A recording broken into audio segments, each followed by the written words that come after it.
Page 26, Golden Wedding. Common time or 4/4 time. 1 sharp in the key signature, so it's either in G major or E minor, because now it could be either one. Well, you look at the end. I look at the end. The last couple measures, you're here. That's an E minor chord. We're not using the B, but that doesn't matter. It's still an E minor chord, so I figure this is an E minor. You see, a song may or may not start on its 1 chord. A lot of them do, but you can't rely on it. But most songs will end on a 1 chord, although there's exceptions to that too. Sometimes you just got to listen to it. You can tell a difference in the sound on a major or a minor. They sound a little different, and you learn to tell if it's a major key or a minor key. Let's take it one hand at a time and check all our notes and stuff. Now in this one, it's kind of neat because the left hand actually gets the melody part-time. Not all the time, but part-time. So at the beginning, we have the chords for the right hand. We have the E minor chord, the 1 chord. So it's 1, 2, 3, 4, 1, 2. If you want to finger that chord with 4, 5, it's up to you. Different people do it different ways. But these, if you're going to do this on the C chord, then I recommend you do 1, 2, 4 for that chord. Here, so it'd be 1, 2, 4, not 1, 3, 5 at the beginning. Then you get to the end of the first line, you're here, and then you're up here. Just go up a little finger. 1 and 2, cross over. 3, 4. Now, if you don't want your hand up in here, you got to do that. If you're going to do that, then you got to play that note with third finger, the F sharp. What you can do in the well, go to the second measure, second line. You're here.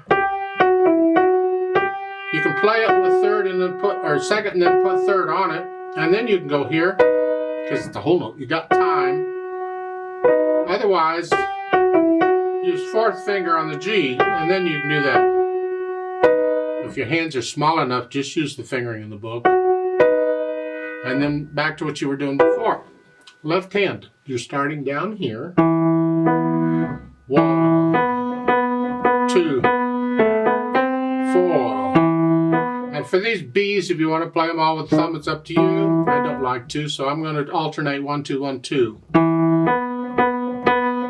It just works out. The last one ends up being 2.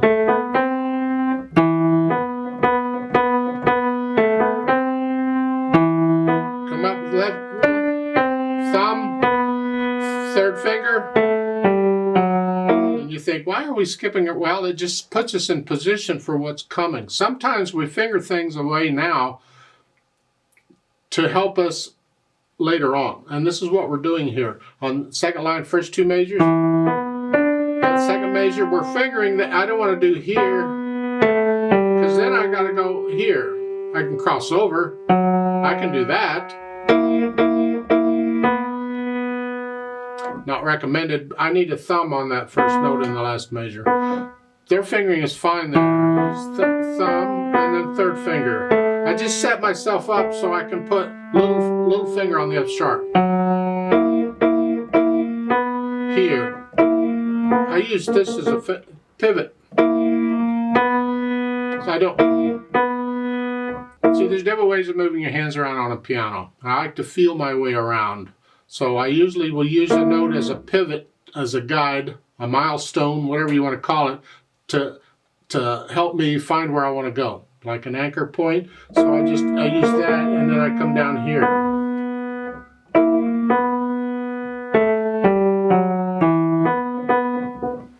The last line, last 2 measures. You're here, and then 2, 1, 3, 1, 2, 4. It's rather awkward, but it would really help you if you can learn to do that. Just take them really slow. 2, 1, and then again, I'm using that as my pivot. I'm going to connect it. And then here, I use the weight. As I lower the weight, I'm just changing fingers. Here, and again, here. Just practice that a little bit.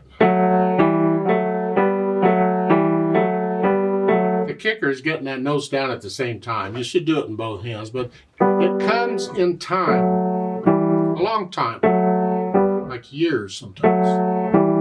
Be patient. Put the hands together. I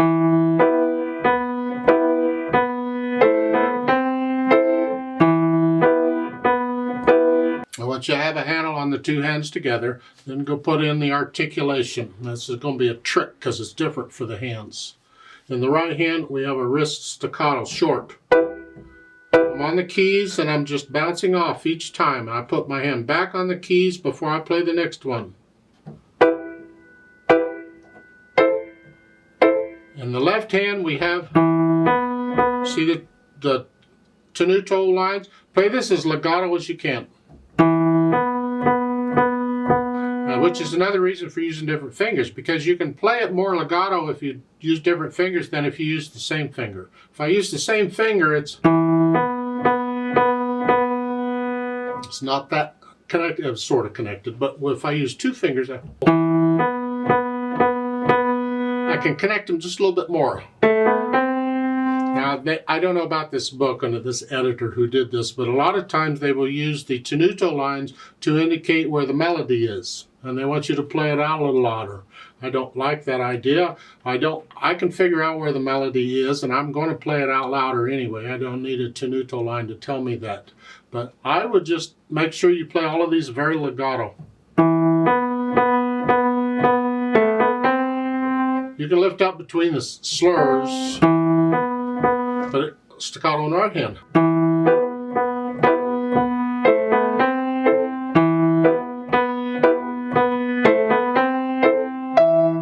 Accent, and so now the melody's in the right hand. Now I don't agree with their slurring here in the second line. No, I find that choppy. I would connect the whole second line together. All of that is one phrase to me, and so here.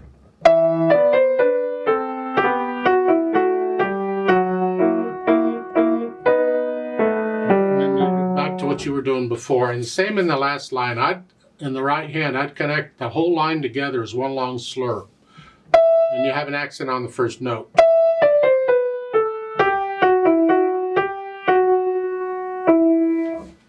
Now, the one thing I want to point out, and that's going from the second line to the third line. In the left hand, you're here, and don't lift up there, please. Connect all that together. These notes at the end of the second line lead into, so connect it. When it leads into it, connect it. It's like 4 pickup notes, if you will, to the getting into it. Then we can add the dynamics. Well, that applies to the melody, wherever it is. It starts out in the left hand is moderately soft. Whatever you think moderately soft is. Keep the left hand or the right hand very soft here. You could come up a little, up to just moderately loud. Keep the right hand soft though.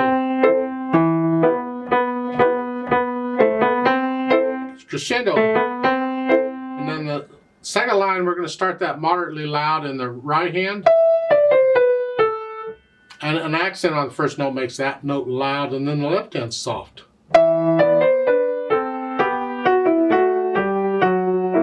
And crescendo. And then decrescendo. So you have to think here, here in the left hand. The right hand can't do much there. But however loud you're playing that, the right hand has to be louder. That's the melody. So adjust it. Back down to moderately soft.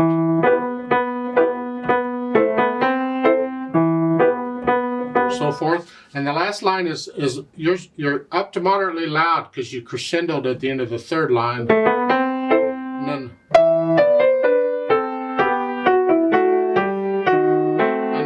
you come down, slow down. Softer as you go down and slow down. Speed wise, about where I've been playing it, I think it's not slow, it's just a leisurely pace.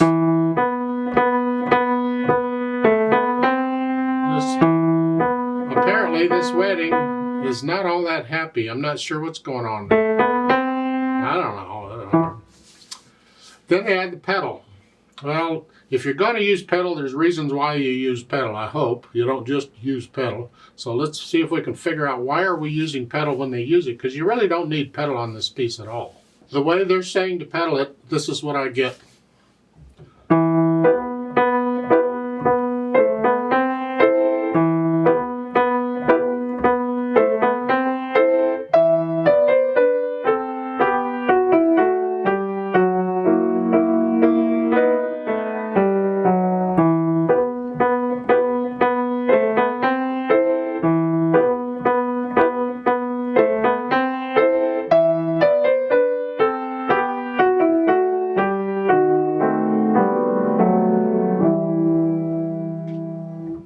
And that's okay. That's not too bad. We can live with that. I guess what they're doing is they're reinforcing the longer notes at the end. That, when you come out, you can pedal that to give it a little flavor. You add overtones to that one note. And that's one of the reasons we use pedal, is to add overtones to a longer note or a more important note. You pedal it. We lose the staccato in the right hand, but that's okay. Just for the one note, that's fine. We can deal. You still do the technique for staccato, but you don't hear it because the pedal gets in the way. Now in the second line in the third measure here, we're growing up and you know, we're getting louder, that is, and you lift the pedal after you play the notes in the last measure. And then we die away. So we don't want pedal on that. And then at the end, when you start slowing down and people have time to hear the mess,